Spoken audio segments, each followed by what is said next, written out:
Welcome back students to the online lectures of SK tuition classes. हम लोगों ने previous जो हमारी अकाउंटिंग टर्मिनोलॉजी की वीडियो है उसमें कुछ टर्मिनोलॉजी समझी थी और बाकी जो टर्मिनोलॉजीज़ है वो हम लोग इस वीडियो में समझेंगे। हम लोगों ने एक बार फर्स्ट एक रिकैप कर देते हैं कौन कौन सी टर्मिनोलॉजी समझी थी। हमने बिजनेस ट्रांजैक्शन समझा था जिसमें cash transaction and credit transactions होते हैं। दैन कैपिटल समझा था, मतलब ओनर कुछ भी इन्वेस्टमेंट कर रहा है बिजनेस में, so that will be termed as capital. हमने ड्राइंग समझा था कि ओनर कुछ भी विड्रॉ कर रहा है बिजनेस से, चाहे वो गुड्स हो या मनी हो, तो उसको हम लोग ड्राइंग्स बोलते हैं। हमने लाइबिलिटी समझी जिसमें internal external, internal that is towards owner और external that is towards other third parties. और हमने टाइम के बेसिस पे समझी थी non current and current. Non current is basically कि 12 मंथ से ज़्यादा का हो टाइम पीरियड, तो दैट इज़ नॉन करंट, और 12 मंथ से कम का टाइम पीरियड हो so that is current. Then हम लोगों ने उसके बेसिस में डिटेल एक्सप्लेनेशन समझा था। एंड लास्ट हम लोगों ने समझा था असेट्स। असेट्स में तीनों types, non current assets, current asset and fictitious asset, जिसमें नॉन करंट में टेंजिबल इंटेंजिबल समझा था। Tangible means which you can see and touch, intangible means which you can't see और टच। करंट असेट्स में आप लोगों ने समझा था liquid and real and fictitious. इतना हम लोगों ने लास्ट वीडियो में अंडरस्टैंड किया था।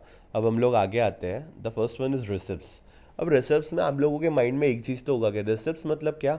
हम लोग कहीं भी जाते हैं, एक एग्जांपल, बहुत बेसिक एग्जांपल है, आप लोग स्कूल में फीस भरते हो तो आपको क्या मिलता है? रिसिप्ट। तो रिसिप्ट मतलब आप लोग बेसिकली ये याद रखोगे कि बुक्स ऑफ अकाउंट्स में रिसिप्ट मतलब anything in which cash inflow is there, जिसमें भी कैश आ रहा है, बिजनेस में कोई भी तरह से कैश आ रहा है, that will be termed as receipt. Receipt के अंदर दो चीज़ें हैं। The first one is capital receipt and second one is revenue receipt. Capital receipt मतलब लॉन्ग टर्म बेसिस पे जो रहता है, जो आपका फ्रीक्वेंटली नहीं होता है। लॉन्ग टर्म बेसिस पे आपका कैश इनफ्लो हो रहा है, बहुत रेयर केसेस में आ रहा है कैश, तब आप लोग बोल दोगे कैपिटल रिसिप्ट। और रेवेन्यू रिसिप्ट मतलब शॉर्ट टर्म बेसिस पे। अब इसको डिटेल में हम लोग पढ़ते हैं। कैपिटल रिसिप्ट मीन्स क्या? कैपिटल रिसिप्ट मतलब जो बहुत रेयर केसेस में आपके पास कैश आ रहा है, मतलब आपने बैंक से लोन बोरो किया, तो आप ऐसा थोड़ी ना है कि एवरी मंथली या 3 मंथ्स या 5 मंथ्स या 6 मंथ्स आप लोन बोरो करोगे। वो बहुत रेयर केसेस में होता है, 5 से 6 साल में एक बार होता है लोन बोरो किया बिजनेस को एक्सपांड करने के लिए। या तो आप असेट सेल कर रहे हो, जो आपके बिजनेस में असेट है, बिल्डिंग वगैरह है या मशीनरी है, आप उसको सेल कर रहे हो। कब आप सेल करोगे? जब आपके लिए वो यूज़ का नहीं होगा तब, या तो आपको मार्केट वैल्यू अच्छी मिल रही होगी तब। तो वो रेयर केसेस में होता है। तो ऐसी कोई चीज़ से अगर आपको बिजनेस में कैश आ रहा है, कैश इनफ्लो हो रहा है, that will be termed as capital receipt. और अगर जो रेगुलर बिजनेस ट्रांजेक्शन्स है, मतलब हम लोग रेगुलरली जो हमारा कैश इनफ्लो हो रहा है बिजनेस में, that will be termed as revenue receipts. Revenue receipts में अगर मैं आपको एग्जांपल दूं, तो आपको, आप सेल्स करते हो तो आपको कैश मिलता है, सेल में कैश आ रहा है। कैश ट्रांजेक्शन होगी तो वो तो कैश सेल होगी तो वो अभी इंस्टेंटली आ जाएगा। क्रेडिट होगा तो भी आपको वो with in a short time period, 1 महीना 2 महीने के अंदर आपको पेमेंट मिल जाएगा।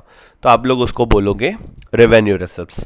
तो आपका कैश सेल वगैरह हो गया, दैन का कोई इनकम आपको अर्न हो रही है तो वो आपको मिल रही है, that will be termed as revenue receipts. हम लोग आगे आते हैं। तो आपका जैसे रिसिप्ट्स मीन्स कैश इनफ्लो, वैसे ही expenses means cash outflow. Business में से कुछ भी कैश बाहर जा रहा है तो that will be termed as expenses. तो आपको बुक्स ऑफ अकाउंट्स में उस बेसिस पे रिकॉर्ड करना है। एक्सपेंसेस में वही दो, capital expenses and revenue expenses. Capital long term, revenue short term. जैसे असेट और लायबिलिटी में आपने पढ़ा था नॉन करंट मतलब more than 12 months, current means less than 12 months. वैसे आपको रिसिप्ट और एक्सपेंस में याद रखना है कि कैपिटल हो तो लॉन्ग टर्म, रेवेन्यू हो तो शॉर्ट टर्म। ये आपके एक्सपेंसेस है। अब एक्सपेंसेस में कैपिटल एक्सपेंडिचर अगर आप लोगे, तो कैपिटल एक्सपेंडिचर मतलब जो आप रेयर केसेस में कोई एक्सपेंस कर रहे हो। आपने कोई मशीनरी बिजनेस में परचेस की, आज मशीनरी परचेस की 15 लाख की, 20 लाख की, कोई भी मशीनरी परचेस की, तो वो बिजनेस में आप यूज़ करोगे for a long period of time. आप ऐसा नहीं है फ्रीक्वेंटली मशीन्स परचेस करते जाओगे। तो वो ऐसा कुछ कभी भी बिजनेस में जो भी आप रेयर केसेस पे एक्सपेंडिचर करते हो, that will be termed as capital expenditure. और आप फ्रीक्वेंट बेसिस पे, मतलब आप सैलरी वगैरह पे कर रहे हो, वेजेस पे कर रहे हो, गुड्स परचेस कर रहे हो, ऐसा कुछ फ्रीक्वेंट जिसमें कैश आउटफ्लो फ्रीक्वेंटली हो रहा है, तो उसको हम लोग बोलते हैं रेवेन्यू एक्सपेंडिचर। तो आपका ये था एक्सपेंसेस और रिसिप्ट्स। नेक्स्ट आते हैं हम लोग परचेज एंड सेल। अब परचेज एंड सेल तो आपको पता ही होगा कि आप परचेज किसको बोलोगे, सेल्स किसको बोलोगे। But the important thing is कि आप बिजनेस में कौन सी चीज़ रिकॉर्ड करोगे, मतलब बिजनेस बुक्स ऑफ अकाउंट्स में आप कौन सी चीज़ रिकॉर्ड करोगे। तो देखो, कुछ भी बिजनेस में परचेज किया that will not always terms as purchase. Business जो चीज़ में डीलिंग कर रहा है, इन द सेंस अगर स्वीट का बिजनेस है तो आप स्वीट के लिए कुछ रॉ मटेरियल परचेस कर रहे हो स्वीट मैन्युफैक्चरिंग करने के लिए या कुछ, तो आप उसको बोलोगे परचेस। आपने कोई स्टेशनरी परचेस की तो आप उसको परचेज नहीं बोलोगे, वो आपका स्टेशनरी एक्सपेंस होगा। आपने कुछ एडवर्टाइजमेंट करना है, उसके लिए बैनर्स परचेस किए, तो आप उसको परचेज नहीं बोलोगे, वो आपका एडवर्टाइजमेंट एक्सपेंस होगा। आप बिजनेस में अगर गुड्स, जिस चीज़ का आपका बिजनेस है उसके रिलेटेड गुड्स, भाई किसी का क्लोथिंग का बिजनेस है तो वो क्लोथ परचेस कर रहा है, किसी का फूड इंडस्ट्री का बिजनेस है तो वो जो रॉ मटेरियल वगैरह परचेस कर रहा है। जैसे एग्जांपल ले ले, जय भवानी है तो जय भवानी के पास जो भी उनका पूरा ब्रेड और इन सब का स्टफ होता है तो वो उसके लिए रॉ मटेरियल हो गया।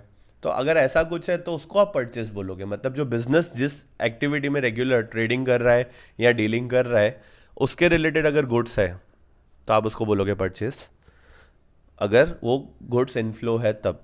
और अगर वही गुड्स आउटफ्लो है उसको आप लोग बोलोगे सेल। गुड्स मतलब जो बिजनेस की रेगुलर एक्टिविटी है, जैसे क्लोथ मर्चेंट है तो क्लोथ मर्चेंट के लिए वो क्लोथ सेल कर रहा है। भाई कोई मेडिकल शॉप वाला है तो वो मेडिसिन बेच रहा है, तो उसके लिए वो सेल हो गया। तो आप बुक्स ऑफ अकाउंट्स में वही चीज़ रिकॉर्ड करोगे जिसमें आप लोग बिजनेस की रेगुलर डीलिंग्स कर रहे हो। और भी आपने कुछ सेल किया, जैसे कोई फॉर एग्जांपल आपने कोई एसेट सेल कर दिया, तो आप वो बिजनेस में सेल नहीं लिखोगे। क्यों? क्योंकि वो हम लोग उसमें थोड़ी ना रेगुलर ट्रेडिंग कर रहे हैं या रेगुलर डीलिंग कर रहे हैं। बिजनेस के वो गुड्स थोड़ी ना है बिजनेस के, तो आप उसको अलग से शो करोगे, असेट्स को अलग से शो करोगे। अब इसके लिए मैंने एक बहुत अच्छा सा और बहुत लॉजिकल एग्जाम्पल आप लोगों के लिए लिखा है कि for example sale of cloth done by textile owner will be termed as sale. Textile owner ने अगर कुछ क्लोथ सेल किया तो that will be termed as sales. But the same owner when gives the cloth for the charity will not be termed as sale. वो charity purpose के लिए दे रहा है, मतलब ऑर्फेनेज में दे रहा है या ओल्ड एज होम में दे रहा है कुछ क्लोथ्स, तो उसको हम लोग सेल नहीं बोलेंगे। उसमें भी गुड्स है जो बिजनेस के, वो तो आपके आउटफ्लो ही हो रहे हैं, पर वो सेल्स नहीं है, उसमें आपको कुछ सामने बेनिफिट नहीं मिल रहा है या वो आपका रेगुलर बेसिस पे नहीं है। कोई भी ओनर होगा वो चैरिटी करेगा कब भाई? बहुत वेरी रेयर केसेस जो आपका बिजनेस का रेगुलर एक्टिविटी नहीं है, और सबसे बड़ी चीज़ चैरिटी में आपको कोई भी मॉनेटरी बेनिफिट नहीं है, तो वो आपका सेल नहीं है। सेल मतलब जो बिजनेस रेगुलर बेसिस पे डीलिंग कर रहा है और उसके गुड्स सेल कर रहा है। नेक्स्ट आते हैं आपके डेटर्स एंड बिल्स रिसीवेबल। अब डेटर्स एंड बिल्स रिसीवेबल के लिए आपको पहले माइंड में एक कंसेप्ट वापस लाना पड़ेगा। आपने बिजनेस ट्रांजैक्शन में पढ़ा था कि कैश ट्रांजैक्शन और क्रेडिट ट्रांजैक्शन, बिजनेस में दो ट्रांजैक्शन होती है। तो फॉर एग्जांपल अगर आपने कोई कस्टमर है आपका, उसको क्रेडिट पे सेल किया है, तो वो आपको फ्यूचर में पेमेंट करेगा। सीधी सी बात है कि वो फ्यूचर में आफ्टर जो भी आपका टाइम ड्यूरेशन होगा उसके बाद आपको पेमेंट करेगा। तो वो फ्यूचर में आपको जो पेमेंट करेगा, अभी के लिए आपके बिजनेस के लिए जो सामने बिजनेस है या सामने जो पर्सन है जो आपका कस्टमर है, that will be termed as debtor. Future में आपको जहाँ से पेमेंट आने वाली है, मतलब जिस जहाँ से आपको पेमेंट रिसीव होने वाली है, that will be termed as debtor. और बिल रिसीवेबल मीन्स क्या कि आपने क्रेडिट पे सेल किया है और सामने आपको आपने एक टाइम ड्यूरेशन के साथ एक बिल बना के दे दिया है कि फॉर एग्जांपल मैंने ये आज 21 जून है, तो 21 जून को मैंने बिल बनाया, मेरे को 2 महीने बाद पेमेंट चाहिए, ये मैंने आपको इतना माल सेल कर रहा हूँ और मेरे को 2 महीने बाद पेमेंट चाहिए।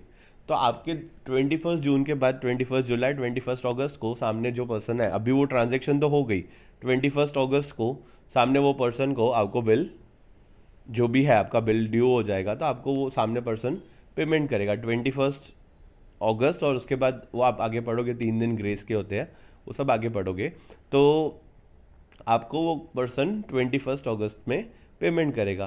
तो अगर वो रिटर्न डॉक्यूमेंट है और रिटर्न प्रूफ के बेसिस पे है तो उसको हम लोग बोलेंगे बिल रिसीवेबल। अब ये बिल रिसीवेबल में क्या होता है, फॉर एग्जांपल मैं डीलिंग कर रहा हूँ, तो मैंने एक बिल बनाया, जितने का भी मैं माल सेल किया उतना मैंने एक बिल बनाया और वो बिल मैंने सामने कस्टमर को दिया। कस्टमर ने वो बिल एक्सेप्ट किया कि हाँ मैं इस डेट पे इस पेमेंट पे इतना पेमेंट आपको इस डेट पे कर दूंगा। तो वो जो डेट होगी that will be terms as maturity date, कि उस दिन बिल आपका मैच्योर हो जाएगा और वो बिल आपका क्या बन गया, लीगल प्रूफ। किस चीज़ का, आपको फ्यूचर में पेमेंट रिसीव होने वाला है। रिसीव होने वाला है तो आपका वो हो जाएगा बिल्स रिसीवेबल। डेटर्स मतलब आपने जिसको क्रेडिट पे सेल किया है और आपका कस्टमर है तो उसको हम लोग डेटर बोलते हैं। और बिल रिसीवेबल मतलब वो रिटर्न एविडेंस है कि आपको इस दिन फ्यूचर में पेमेंट मिलने वाला है। नेक्स्ट आते हैं हम लोग क्रेडिटर और बिल्स पेबल। तो आपने जैसे डेटर और बिल रिसीवेबल में क्रेडिट सेल याद रखा, वैसे क्रेडिटर्स और बिल्स पेबल में आपको क्रेडिट परचेज याद रखना है। फॉर एग्जाम्पल मैंने कहीं से गुड्स परचेज किए, मेरा बिजनेस है, मैंने कहीं से गुड्स परचेज किए, तो बिजनेस के लिए जो जिससे आप परचेज कर रहे हो मतलब आपका जो सप्लायर है that will be termed as creditor. और अगर वो सप्लायर ने आपको कुछ बिल लिख के दिया और आपने वो बिल को साइन करके उसको रिटर्न कर दिया कि मैं इस फ्यूचर डेट पे इतना पेमेंट करूंगा, so that bill will be termed as bills payable for you, क्योंकि आपको फ्यूचर में पेमेंट करना है। अगर आपको पेमेंट करना है तो that will be bills payable, और आपको कुछ रिसीव होगा तो that will be termed as bills receivable. तो बिल्स पेबल मतलब जिससे आपने कुछ भी परचेज किया है और आपको फ्यूचर में पेमेंट करना है, और आपने उसके लिए एक जो आपको बिल आया था उसको आपने एक्सेप्ट करके रिटर्न कर दिया। इधर मैंने एक एग्जाम्पल लिखा है कि mister A had accepted a bill of 25,000 return by mister Y to be paid on specific date in future. तो इसमें क्या हुआ, मिस्टर ए कौन है, जिसने गुड्स परचेज किए, किससे, मिस्टर वाई से। तो मिस्टर वाई ने जो बिल लिख के दिया होगा वो मिस्टर ए ने एक्सेप्ट किया कि हाँ मैं इस फ्यूचर डेट पे इतना पेमेंट करूंगा। तो मिस्टर ए के लिए ये क्या हो गया, बिल्स पेबल। क्यों, क्योंकि फ्यूचर में स्पेसिफिक डेट में मिस्टर ए को ये बिल को पे करना है। तो आपका क्रेडिटर और बिल्स पेबल ये है। नेक्स्ट आते हैं हम लोग कॉस्ट एंड वाउचर। अब कॉस्ट एंड वाउचर मीन्स क्या, कॉस्ट मतलब आप लोगों को पता है कुछ भी खर्चा करते हैं हम लोग उसको, उसमें कोई भी एक प्रोडक्ट है उसको बनाने में जो भी खर्चा होता है। फॉर एग्जांपल मैं अगर आपको ऐसा बोलूँ कि what is the cost of this product, तो आप क्या करोगे, आप बिजनेस कर रहे हो तो आपने ये सब क्या किया होगा कि टोटली उस प्रोडक्ट को बनाने में जितना भी खर्चा हमारा लगा वो आपने टोटल कर दिया, और उसके बेसिस पे उसका जो भी सम ऑफ एक्सपेंसेस है वो प्रोडक्ट बनाने का उसको आपने टोटल करके और आपने उसका कॉस्ट निकाल दिया। कॉस्ट निकाला, उसमें आपको जो भी प्रॉफिट ऐड करना है वो प्रॉफिट ऐड करके आप सेलिंग प्राइस डिटरमाइन करोगे। तो cost is basically what, sum of all expenses, जितने आप खर्चे कर रहे हो। कॉस्ट ऑफ मटेरियल हो गया, कॉस्ट ऑफ लेबर हो गया, या तो आप जो प्रोडक्ट पे डायरेक्टली खर्चा कर रहे हो, चाहे वो ट्रेडिंग के लिए हो चाहे मैन्युफैक्चरिंग के लिए हो, दोनों में आप जितना भी खर्चा कर रहे हो that will be termed as cost. Voucher, voucher मतलब क्या, voucher is basically a return evidence document और यू कैन से बिल जो रिटर्न होता है। Voucher different different kinds of हो सकते हैं, that will be purchase voucher, purchase invoice मतलब परचेज करोगे तो सामने वाला आपको कुछ बिल देगा, सेल करोगे तो आप सामने कोई कस्टमर को बिल दोगे, तो that will be there will be different different vouchers, तो उसको हम लोग बोलते हैं voucher. It is basically the evidence of the transaction that has been take place, उसको हम लोग बोलते हैं वाउचर। नेक्स्ट हम लोग आते हैं डिस्काउंट। अब डिस्काउंट में आप लोगों को पता है कि डिस्काउंट क्या होता है भाई, अलग अलग आप कभी भी कहीं भी परचेस करने जाते हो तो उधर आता है डिस्काउंट ऑफ 20%, डिस्काउंट ऑफ 30%। तो वैसे डिस्काउंट मतलब क्या कि आपको जो रिडक्शन इन प्राइस मिलता है that is termed as discount. Discount में आपके बेसिकली दो डिस्काउंट है, ट्रेड डिस्काउंट है और कैश डिस्काउंट है। अब बुक्स ऑफ अकाउंट्स में आपको कैसे रिकॉर्ड करना है, क्या करना है, उसके बेसिस पे हम लोग समझेंगे। ट्रेड डिस्काउंट मतलब क्या, first of all trade discount मतलब ट्रेड वर्ड आपको बताता है कि आपको बिजनेस की कुछ एक्टिविटी कर रहे हो, इन द सेंस कि आप एक्सचेंज ऑफ गुड्स और सर्विसेज का कुछ ऐसा ट्रांजेक्शन हो रहा है। तो ट्रेड डिस्काउंट इज बेसिकली कि जब हम ट्रेडिंग कर रहे हो तब आपको कुछ डिस्काउंट मिल रहा है। मैंने इसको सिंपल वर्ड्स में लिख दिया है कि trade discount is basically bargaining. आप कोई भी मर्चेंट के पास गए, मतलब कोई भी क्लोथ मर्चेंट के पास गए, उसको आपने बोला कि आप मेरे को ये प्रोडक्ट दिखाओ, उसने आपको बोला कि सर 500 रुपीज़ का प्रोडक्ट है, आप उससे कुछ ना कुछ बार्गेन करोगे। बार्गेन करने के बाद आपको वो बोलता है कि सर ठीक है आप 450 में लेके जाओ, तो आपने क्या किया, उससे ट्रेड करना है आपको, इसके बेसिस पे उसने आपको 50 रुपीज़ कम करके दिया, तो that will be termed as trade discount. तो आपको ट्रेड डिस्काउंट के लिए एक ही चीज़ याद रखना है कि trade discount is calculated but not recorded in the books. Again I am repeating, trade discount is calculated but not recorded in the books. Calculate करेंगे, रिकॉर्ड नहीं करेंगे। जो सामने मर्चेंट था जिसने आपको 500 की चीज़ 450 में दे दी, तो वो उसके आपको बिल भी 450 का ही बना के देगा, 500 का नहीं बना के देगा। क्यों, क्योंकि वो उसने सेलिंग प्राइस तो आपकी उसने 500 रखी थी, फिर आपने 450 में फाइनल जो आपने डील की तो आपको 450 के बेसिस पे दिया, तो वो बिल 450 का बनाएगा। तो वो ट्रेड डिस्काउंट कैलकुलेट होता है बट रिकॉर्ड नहीं होता है। कैश डिस्काउंट पे आते हैं, तो कैश डिस्काउंट मतलब क्या कि अगर कोई पर्सन को आप इंस्टेंटली, मतलब जो भी आपका कस्टमर है या सप्लायर, जो भी आपका सप्लायर है उसको आप इंस्टेंटली पे कर रहे हो, उसके बेसिस पे आपको कुछ डिस्काउंट मिल रहा है। फॉर एग्जांपल मैं एक मेरा खुद का एक एंटरप्राइज है, एसके एंटरप्राइज, ऐसा अजम्पशन लेते हैं हम लोग, और उसमें मैं क्लोथिंग में डील कर रहा हूँ। तो मैं मेरे सप्लायर के पास गया, मैंने उसको बोला कि मुझे 5 लाख रुपीज़ का ये प्रोडक्ट चाहिए। उसने मेरे को 5 लाख रुपीज़ का प्रोडक्ट दे दिया, अलग अलग जो भी मैंने उसको सिलेक्शन किया था उसके बेसिस पे टोटल बिल बना। टोटल बिल उसने बोला कि ये आपने ये सब सिलेक्ट करके 5 लाख रुपीज़ का हुआ। तो मैंने उसको बोला कि यार मैंने आपसे इतना सारा प्रोडक्ट लिया है, कुछ तो आप मेरे को डिस्काउंट करके दो। तो उसने बोला सर ठीक है, आपने इतना लिया है मेरे से तो मैं आपको 5% डिस्काउंट करके देता हूँ। तो 5 लाख का 5% करेंगे तो 25,000 हुआ। तो सामने जो सप्लायर है वो बिल बनाएगा, तो अभी वो बिल बनाएगा 4,75,000 का। और ऑब्वियसली वो मेरा अगर रेगुलर सप्लायर है तो वो मुझे जानता होगा, और उसके बेसिस पे हम लोगों का जो डीलिंग चल रहा होगा वो क्रेडिट पीरियड पे चल रहा होगा कि 1 मंथ और 2 मंथ्स। तो उसके बेसिस पे मैंने उसको बोला कि एक काम कर, मैं अगर इंस्टेंटली पेमेंट करता हूँ तो क्या ऑप्शन है। तो उसने बोला सर अगर आप इंस्टेंटली पेमेंट करते हो तो मैं आपको 10% एक्स्ट्रा डिस्काउंट दूंगा, कैश डिस्काउंट दे दूंगा 10% का। मतलब क्या हो रहा है कि 5% तो मेरे को ट्रेड डिस्काउंट मिल ही रहा था। क्यों? क्योंकि मैं उसे ट्रांजेक्शन कर रहा हूँ या ट्रेड कर रहा हूँ उसके बेसिस पे।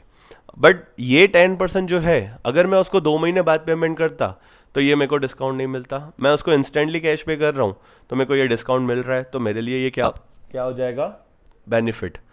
Benefit in the sense extra income हो सकती है मेरे लिए। जो आप जैसे 4,75,000 का 10% करोगे तो 47,500 आएगा, तो वो आपके लिए एक्स्ट्रा बेनिफिट हो गया। तो this will be termed as cash discount. अब कैश डिस्काउंट जो होता है वो आपको बिजनेस में रिकॉर्ड करना है। मतलब आपको ट्रेड डिस्काउंट के लिए याद रखना है कि trade discount is calculated but not recorded, while cash discount is calculated as well as recorded. Cash discount is calculated as well as recorded. अब इसके नेक्स्ट जो टर्म है वो इसके इंटरकनेक्टेड ही है, तो मैं आपको उस पर लेके जाता हूँ।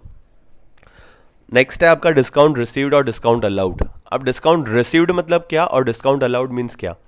डिस्काउंट रिसीव्ड इज बेसिकली कि आपको डिस्काउंट मिला, आपको मिला तो आपके लिए वो क्या हो गया? इनकम। जैसे मेरा अभी जो मैंने आपको एग्जांपल बताया उसमें मुझे 47,500 का डिस्काउंट मिल रहा था ना, तो दैट इज़ मेरे लिए क्या है? वो एक्स्ट्रा बेनिफिट है, तो that will be termed as income for me. तो discount received is basically on, हम लोग अगर कुछ भी परचेज कर रहे हैं तो उसके बेसिस पे हमको कुछ भी डिस्काउंट मिल रहा है, तो that will be termed as discount received and it is income for business. तो आप बिजनेस में इसको एज एन इनकम दिखाओगे। और डिस्काउंट अलाउड मीन्स क्या? कि एक्सपेंस। क्यों? क्योंकि डिस्काउंट अलाउड मतलब आप सेल कर रहे हो, सामने जो सप्लायर था मेरा उसने मुझे सेल किए गुड्स, तो उसके लिए तो ये एक्सपेंस हो गया। अगर वो 2 महीने बाद पेमेंट ले लेता मेरे से तो उसको फुल पेमेंट मिल जाता, बट उसने थोड़ा पहले ले लिया पेमेंट, इंस्टेंटली ले लिया जब ट्रांजेक्शन हुई तभी, तो उसको वो चीज़ का लॉस हुआ 47,500 का, तो उसके लिए वो डिस्काउंट अलाउड हो जाएगा। तो जब आप सेल करोगे तब आपके लिए डिस्काउंट अलाउड हो जाएगा, और जब आप परचेस करोगे तब आपके लिए क्या हो जाएगा? Discount received. Discount received is an income for you, मतलब बिजनेस, जो आप बुक्स ऑफ अकाउंट्स में रिकॉर्ड करोगे। और डिस्काउंट अलाउड जो है that is expense for business, तो आप उसमें वैसे रिकॉर्ड करोगे। नेक्स्ट आता है आपका depreciation and bad debts. Depreciation and bad debts means क्या? पहले तो मैं आपको डेप्रीसिएशन समझाता हूँ, और डेप्रीसिएशन समझाने से पहले एक छोटा सा एग्जांपल बता देता हूँ कि डेप्रीसिएशन मतलब क्या। फॉर एग्जांपल मैंने एक एक्टिवा परचेज़ की जो 80,000 की है, और मैंने उसको अज्यूम किया कि मैं उसको 5 ईयर्स चलाऊँगा। तो 80,000 की एक्टिवा परचेज़ की, 5 ईयर्स का अजम्पशन ले रहा हूँ मैं, तो अगर मैं देखूँ तो पर ईयर मुझे 16,000 का खर्चा आ रहा है, या 16,000 की वैल्यू रिड्यूस होगी। तो डेप्रीसिएशन मतलब क्या? Anything which is reduced in the value of asset with the usage of that asset. हमने वो असेट को कितना यूज़ किया उसके बेसिस पे कितनी वैल्यू डिक्रीज हुई उस असेट की, वो आपका होता है डेप्रीसिएशन। मैंने आपको जैसे अभी एग्जांपल दिया, तो 80,000 की एक्टिवा ली, 1 साल मैंने यूज़ किया तो मेरी 16,000 वैल्यू कम हो गई as per the books of accounts. तो वो 16,000 इज नोन एज डेप्रीसिएशन, कि मैंने उस 1 साल में उस असेट को कितना यूज़ किया। तो वो बेसिकली, और आप डेप्रीसिएशन का पूरा चैप्टर पढ़ोगे आपके पार्ट 2 अकाउंट्स के अकाउंट्स में जो आपका पार्ट 2 है उसमें आपका सेकेंड चैप्टर रहेगा डेप्रिसिएशन। तो आप ये पूरा चैप्टर ही पढ़ने वाले हो। इसके बाद आपका है bad debts. Bad debts means क्या? बैड डेट्स इज बेसिकली कि बिजनेस जब भी ट्रांजेक्शन करता है तो कैश एंड क्रेडिट दोनों पे करता है। तो बिजनेस अगर क्रेडिट ट्रांजेक्शन कर रहा है और फ्यूचर में कुछ ऐसी सिचुएशन आती है कि आपका जो कस्टमर है जिससे आपको पेमेंट लेना है वो उसका कुछ फाइनेंशियल वीकनेस आ जाता है, वो बिज़नेस में उसको कुछ लॉस हो जाता है या वो बिज़नेस में मतलब मार्केट में सर्वाइव नहीं कर सकता है और कुछ ऐसी सिचुएशन आ जाती है जिसके हिसाब से वो पेमेंट नहीं कर पा रहा है, तो आप क्या करोगे? उससे जितना पेमेंट निकलता हो उतना निकलवाओगे। फॉर एग्जाम्पल अगर 20,000 का आपका कुछ पेमेंट पेंडिंग है, सामने कस्टमर आपको बोलता है मैं तो 75% ही दे सकता हूँ, आपने अपने जितने रिसोर्सेज है सब यूज़ करके देख लिया, पर सामने कस्टमर बोलता है कि मैं तो आपको 75% ही पेमेंट कर सकूँगा। तो अब 25% जो पेमेंट है वो आपका नहीं आया है और नहीं आएगा, तो आपने 75% पेमेंट ले लिया। मतलब क्या हुआ? 20,000 का 75%, 15,000 आपने पेमेंट ले लिया, बाकी 5,000 जो पेमेंट था वो आपका नहीं आया है, नहीं आएगा। So that will be termed as bad debts. मतलब आपको क्रेडिट सेल के बेसिस पे कुछ पेमेंट अगर नहीं मिलता है in future due to financial weakness of the customer, तो आप लोग उसको क्या टर्म करोगे? Bad debts. And bad debt is not an expense but a loss for business. Business के लिए ये 5,000 का क्या है? लॉस है, ये कोई एक्सपेंस नहीं है, क्योंकि बिजनेस ने कहीं खर्चा नहीं किया, ये बिजनेस को एक्चुअल लॉस हुआ है। तो आपका bad debts will be termed as loss. Next आपका है सॉल्वेंट और इंसॉल्वेंट, जो कि आपका इस टर्मिनोलॉजीज के बेसिस पे लास्ट है। सॉल्वेंट मीन्स क्या? सॉल्वेंट मीन्स बिजनेस, जो भी आप बिजनेस मार्केट में कर रहे हो तो आपका बिजनेस केपेबल है फ्यूचर में उसकी लायबिलिटीज पे करने के लिए, तो that will be termed as solvent. और इनसॉल्वेंट मीन्स क्या? कि अगर बिजनेस केपेबल नहीं है फ्यूचर में लायबिलिटीज पे करने के लिए वो, तो उसको हम लोग बोलते हैं इनसॉल्वेंट। सॉल्वेंट के लिए आप बहुत बेसिक रूल याद रख सकते हो कि सॉल्वेंट मतलब क्या? जिसके असेट ज़्यादा है लायबिलिटी से, और इनसॉल्वेंट में ऑपोजिट, जिसके लायबिलिटी ज़्यादा है असेट से। आप लोग अभी कॉमर्स में न्यू हो तो आप लोग धीरे धीरे करके पढ़ोगे, बट आप दो जनों का नाम बहुत अच्छे से सुनोगे इंसॉल्वेंसी में। एक आएगा विजय माल्या, दूसरा आएगा नीरव मोदी। तो ये दो आप नाम सुनोगे जो इंसॉल्वेंट डिक्लेयर होके, जो अपनी फ्यूचर की लायबिलिटीज पे नहीं कर पा रहे थे, तो उन्होंने अपने बिजनेस को इंसॉल्वेंट डिक्लेयर कर दिया और मार्केट में उन लोगों ने जो भी अपनी मार्केट रेपुटेशन थी वो पूरी खो दी। तो आपका सॉल्वेंट जब तक बिजनेस अच्छे से चल रहा है और सब अच्छे से हो रहा है तब तक बिजनेस पूरा सॉल्वेंट रहता है। अगर बिजनेस में ऐसी कोई सिचुएशन आती है जिसके हिसाब से बिजनेस अनसर्टेन हो गया, या बिजनेस कांस्टेंट लॉस कर रहा है, या बिजनेस की एफिशिएंसी जितनी होनी चाहिए उतनी है नहीं, तब आपकी सिचुएशन आ जाती है इंसॉल्वेंसी की। सॉल्वेंट बिजनेस ही रखना और होना चाहिए, क्यों? क्योंकि मार्केट में उसी की रेपुटेशन ज़्यादा रहती है। तो आप लोगों का टर्मिनोलॉजी का जो कंसेप्ट है वो यहाँ पे एंड होता है। इसके अंदर आप लोगों की टेक्स्ट बुक में 3 और टर्मिनोलॉजीज थी, that is debit, credit and account. Account तो आप पूरा पढ़ ही रहे हो और आप आगे जो भी सब सीखोगे वो अकाउंट्स के बेसिस पे ही सीखोगे। बट डेबिट और क्रेडिट क्या है? अब देखो, डेबिट और क्रेडिट, अकाउंट्स पूरा चलता ही डेबिट क्रेडिट पे है। आप लोगों ने अभी जो भी एक्सपेंसेस सीखा, इनकम सीखा, तो उसको क्या डेबिट करना है क्या क्रेडिट करना है, उसके बेसिस पे कुछ गोल्डन रूल्स है अकाउंट्स में। और अगर आपको वो रूल्स याद हो जाएंगे तो आप लोगों को पूरा अकाउंट्स जो आप अभी जो बेस सीख रहे हो वो आपको पूरा का पूरा माइंड में फिक्स हो जाएगा। आपको वो गोल्डन रूल्स को याद रखना है, वो आपको आपके जो अपकमिंग चैप्टर्स है उसमें आप लोगों के आएंगे। Debit credit, accounts is a game of debit credit you can से। तो अकाउंट्स में आपको ये दो, डेबिट और क्रेडिट, वो आपका पूरा अकाउंट्स उसके बेसिस पे ही काम करेगा। So that's it for this video. Thank you so much.